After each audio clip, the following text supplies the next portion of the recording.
Good morning. Morning, Garry. Guess where we are again? Back in the garage looking at the propagating bench. So we're going to do a quick follow-up on the old compost trial. This would be the last. Yeah, this is the last one. I'm not doing any more because I need the space. I've got to get rid of a whole bunch of stuff in here and move it somewhere and find some more room because I got some more sowing to do.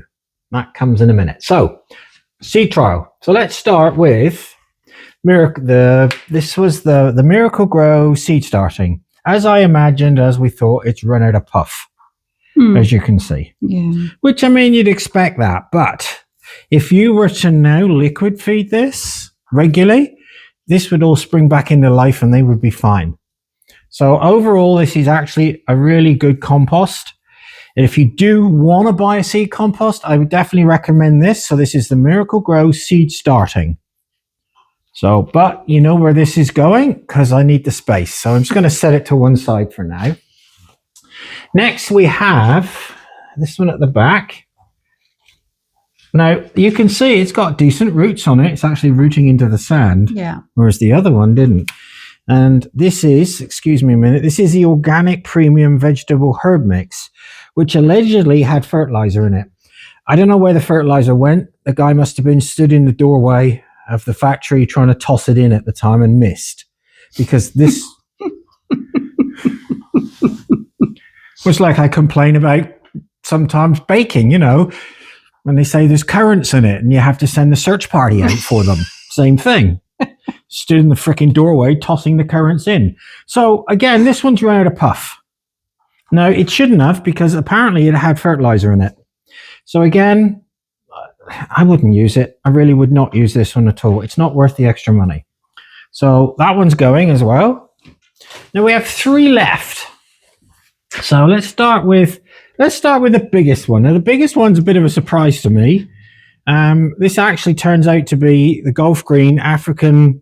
Oh. Yeah, African violet and tropical plant mix. Certainly got roots out. It's got roots out the bottom. Yeah. It's looking really good, looking really nice. There isn't much in it actually. The last 3 that are left. So that one's turned out really well. So Colors still. Colors are good. Yeah. Yeah, everything's good on that one. So Julie will hack that one off. And we might keep this one actually until it runs out of puff because it's still going to give us some salad. So that one we're going to keep, but I'm still going to put them out here because I've got to shuffle some whole bunch of stuff around. The next one we have, now it doesn't have a lot of root out the bottom. It's got one tiddler coming out, so not the root, but it's got the growth on the top. I don't think it's quite as good as the other one. And this is the premium potting mix. If this is costing a lot more money than the others, I wouldn't buy it. It's not worth the money. But it's, you know, things aren't looking too bad. No, looks good. It is starting to run a little bit out of food. We get a little bit of veining here, even on the greens. But it's not bad. So we'll keep this one ticking over just for a bit longer. And the last one is our mix. And this one's not looking bad. It's got a little bit of root out the bottom. And it's not looking bad at all. It's we'll keep it going.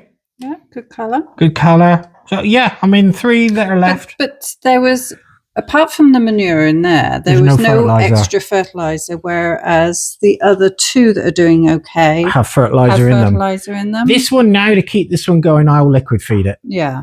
Because I just will. And the other 2, I'll probably do the same with the other 2 as well. As long as they're still growing nicely and producing salads, I'll just keep liquid feeding them. Yeah, because we're going to use them. And I'm just liquid feeding them with a balanced fertilizer liquid. So yeah, 3 turned out not bad. And then obviously we have some of our other veg in here. Salads are looking really nice. Yeah, picking the large leaves off. Yeah, picking those off. The shots she showed a little earlier. Oh, she's going to go over to the other veg.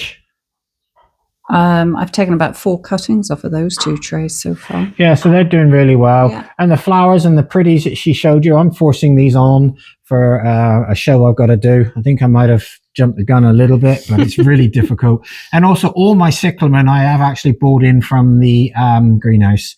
It was getting touch and go temperature wise, maintaining where I wanted to be. So I thought, and with those really cold temperatures we had, I just thought it was safer to bring them in. So I don't know if you can remember, but my initial response to these Barina grow lights was actually not bad, I thought, but I've changed my mind. I don't like them at all. They're producing really tall, leggy plants. And these primula should not be doing They should not be doing that. The cyclamen I don't really care about so much, because all I'm trying to do with these cyclamen seedlings is just keep them ticking over, because I just want them to grow through this spring, this summer, and then I'll dry them off and I can deal with them from there. So the cyclamen I don't really care about. The primrose are a really good example of what's happening when the lights are drawing plants up. And then underneath, I have more cyclamen, and again, they're getting drawn a little bit, but again, I don't mind. I just wanted to bring them in here. I wanted to be safe rather than regret not. Now, they will take a decent amount of cold when they're buried in snow and planted in the ground. These things aren't. Temperature is getting iffy. I'm not taking chances. These have taken me quite a few years to build a stock up. So what I'm going to do is I'm going to take a couple of these primula that were grown or brought on underneath, and I'm going to show you the comparison. So that's a primrose, that's a primrose grown under the Barina lights. This one was bought in exactly the same time. That's what they should look like. Yeah. So that shows to me that those Barina grow lights, although they're calling them grow lights, they don't have the lumens that you need for growing, and they are not producing the right wavelength in light. So I do not like them. I definitely will not be buying them anymore. But what I'm going to do with them now is and you can see over there, I'm just going to throw up a shop light up the middle and see if that makes any difference. Now they're cheap, and they're cheap for a reason. I've been pricing up some more of these good ones. Now these good ones are ranging anything from $250 up to $500, depending on the size. I still think these expensive, high-priced ones are worth the money. For me, as a grower, nurseryman, I don't rate those at all. So that's where we'll leave the lighting thing for now. I'm going to play around with it and see where we go. Last week's video was shot indoors with the African violets. They're just grown under grow lights. They like a different type of light. They don't need the full spectrum that most vegetables, flowers, bedding annuals need. So let's leave the lighting thing there and go on to guess what? Let's see. Seed sowing, Garry? Yeah, let's do some more seed sowing. Seed sowing. It's the same as everything. These are a little different because I'm sowing all of these into plug trays, what we call plug trays. So they're 1.5 inches squared, about 2.5 inches deep. They're perfect for what I'm sowing today, which are, I don't know, leeks. And then three varieties of onion and celery. Now I don't sow much seed stuff in plug trays, but I sow these in plug trays simply because they're going to be in here for a long time. They're going to be in here until I plant them out in the garden, actually. Now, normally I would, I'd start these on Boxing Day. That's the traditional Victorian old-time gardeners, head gardeners, and the Rottweiler's whining because he's looking at me behind my potting bench. I don't know if you can hear him. We thought we'd lost him twice in the last 10 days. I came in on the weekend. When was it? Friday. I came in Friday, and he was off his legs. He was just didn't want to get up, didn't want to do anything.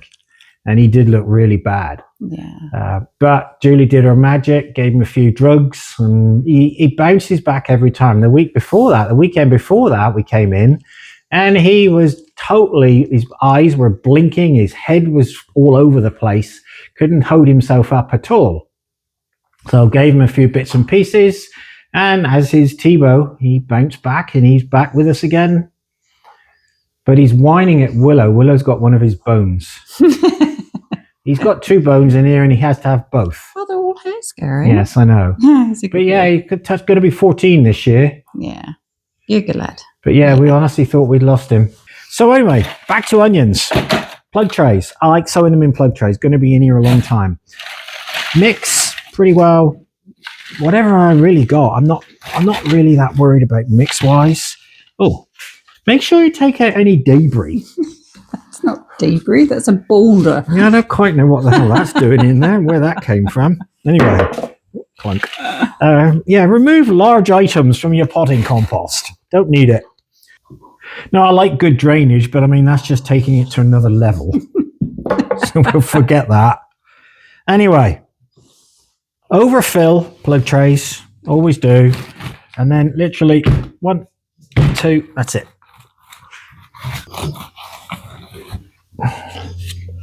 Get all the excess off, out of the way. And then use the dibber to make shallow holes. My dibber is my finger. So yeah, use a dibber. Finger's best. Bloody ridiculous things you can buy. Oh, freaking stick or a piece of plastic. Just a finger works. There, done. So, let's do an onion first. It's probably going to be easier to see because it's a big seed. So this is onion. This is a shallot called Zebrun. Grown this one for many, many years. Really reliable. Label as usual, front left. Chiltern seeds, as per normal.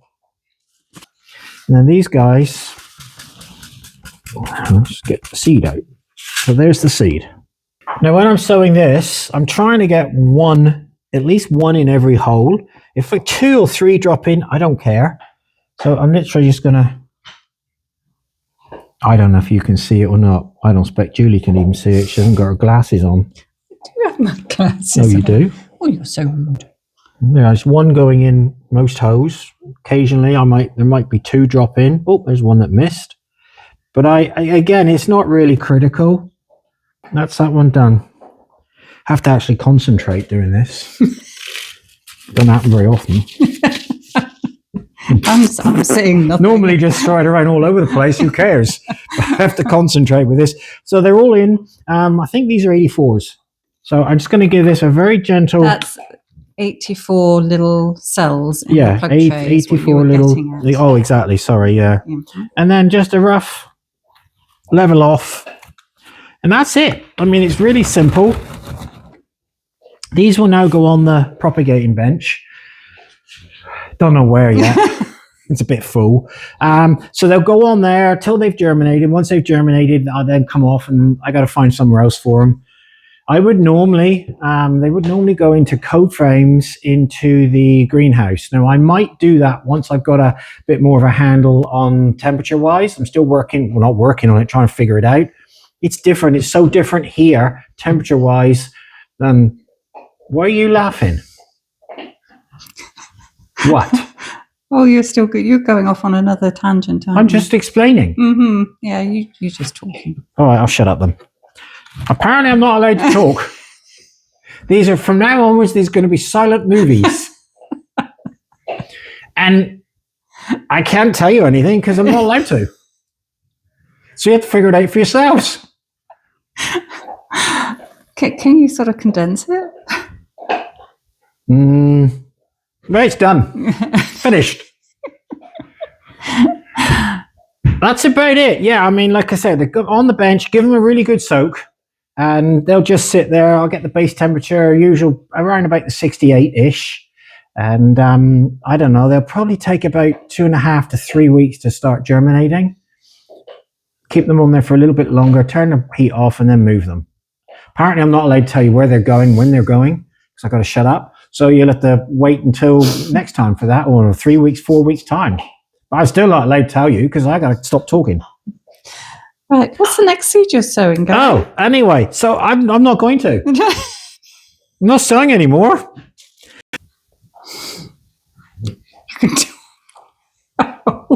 You said I'm not allowed to talk. Only if it's informational or educational. So what have you got there, Garry? Oh, okay. Right. So we're going to do leeks. The variety is Leek Lancaster, F1 hybrid, another really good variety. Onions, we're doing a onion pickling silver skin, which is called... we do a lot of pickled onions. Julie does a lot of pickled onions. And finally, we have our main crop, which is an old variety. I've grown this, I think even my dad grew this one, Elsa Craig. A really good, reliable main crop variety. Stores reasonably well. We've still got onions here from last year. And we'll probably do, probably 200 plants of these to give us our onions. And then finally, celery. Don't like the stuff myself personally. It's horrible. I love it. Julie likes it. So again, they always say, if you're growing things, only grow things you like. So I don't know why I'm growing it. But anyway, I don't like it. You're being nice to me, Garry. Oh, okay. And then I forgot what you said I had to say now. What was I to say? Why do we start these early? Yes. Like I said, traditional Boxing Day. Because we're growing all these from seed, they need a long season or a long time to be ready to be planted out. So yeah, we always start them early. Just to, we need them early. They'll be planted out as soon as the frost is out of the ground and as soon as the risk of frost is gone. And they'll be big, decent plants by then. And then we can start actually harvesting a little bit earlier, and then the rest will be dried and stored. So these are good ones for everybody to start if that's what they like. If you want, if you do onions from seed, you have a lot more choice in varieties. If you buy what we call sets to plant out, onion sets, which are basically small onions, you don't have the choice in varieties. So if you want the varieties, you grow from seed, you need the space, you need the facilities to be able to start them early. That's the only issue with it. If you buy sets, you can wait and wait and wait. And then as soon as the ground's ready, you can plant them straight out. Celery, again, the same with the celery. It's a long season crop. They need to go out as early as we can. And then they'll take a while before they mature. So that's, again, a reason we start these early. This is the earliest veg we start for planting outside. Obviously, other than tomatoes, but they don't count because they're going into a greenhouse. And also, Garry, did you not start some other seed? Oh, I did a whole bunch. Yeah, I know. I didn't video it because it was a bit monotonous. I did some. Oh, you admit. Well, I was bored. What did you sow? I sowed about 150 varieties of alpines and a few perennials. That wasn't what I was talking about. What do you want talking about? Did you not sow some peppers? Didn't I show that? No. Yeah, we did. No. I thought we videoed that. No. Oh. Yeah, anyway, apparently I sowed... No, I did. I sowed some peppers. Sowed peppers and tomatoes. I'm not sure we videoed it. Did I not video it? No, okay, I didn't. Anyway, I did some peppers and tomatoes. And actually, I've cheated a bit. They've gone indoors with the African violets. We will be sowing some more. So when I sow the second batch, we will obviously video that. But as for vegetables, this is the earliest one we do. The next one will be beetroot, because I like to start those in plug trays. Anybody here in Canada? Beets? No. They are not called beets. They're called beetroot. Oh, and courgettes are called courgettes. They are not called zucchinis. Stop. No. Stop. They're called freaking courgettes. And they're called beetroot. Anyway, that beetroot will be the next one to sow, vegetable-wise. I will be sowing some... I will do some courgettes. But again, they take up a lot of space. And we can't move them anywhere until we get enough warmth in the greenhouse. So it's a timing thing. And it's a timing thing with a lot of stuff. A lot of people are starting in their basement under grow lights. It's great, but don't start so early. Everybody's starting way too early with this stuff. And then it gets drawn because they don't have good lighting and then they don't know what to do with it. You cannot plant most of your vegetables out until the risk of frost is gone. And what people find amazing when I actually tell them is our planting out date here in Ontario is identical to the planting out date in the UK. And then the UK was any time after the Devon County show. And the Devon County show was usually around about the 24th, 25th of May. That's the same here. Yeah. We don't get a spring. We tend to go straight from winter to summer. And Yeah, and I mean, our plants, by the time we hit end of June, all our plant material will have caught up with anything that's growing in the UK. So you're going to tell people what the old wives' tale, how to tell if your ground is warm enough. Yeah. The old head gardeners, obviously they didn't have technology that we have nowadays. And actually, in fact, they were smarter anyway. The old head gardeners used to send out one of the new gardeners, one of the journeyman gardeners, and used to ask him to go out, drop his pants, and sit on the vegetable garden. Now, if he could sit there and it wasn't too cold, they knew it was okay to sow. And the other thing the old head gardeners used to look for, as soon as you can see weed growth in your garden, so weed seedlings come through, generally the soil is warm enough to start sowing. But everybody, without fail, is in too much hurry to start sowing indoors and outdoors. But we do not recommend that you go out and drop your pants. Why not? You can if you want. In your back garden. Why not? It'd be interesting. I'm not going to do it, but it'd be an interesting trial. Go out, see, yeah, that's good. And then stick a thermometer in the ground. Oh dear Lord. And just see what the temperature is. Okay. But no, believe you me, the old Victorian head gardeners, they were the best. That was the best gardening era of the modern era. And I would challenge anybody to dispute that, because they knew what they were doing. They were completely in touch with the soil, their surroundings, the seasons. We have no clue compared to those guys. The way we're gardening is going backwards. It's not moving forwards, it's going backwards.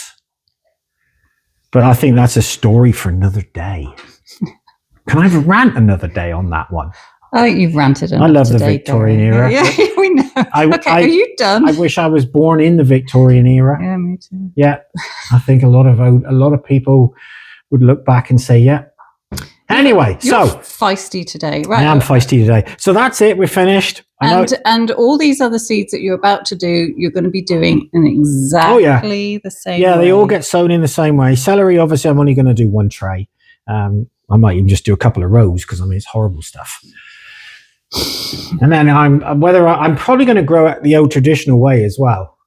So that'll be interesting for everybody to watch. Just got to find some pipes. I'm going to find some old clay pipe to grow it in. Right. But that's a story for another day. Yes. Yeah, exactly. So till next time, I haven't got a clue what we're doing next time. I'm not doing any more seed because everybody's bored to tears with seed. I got some more alpine seed coming.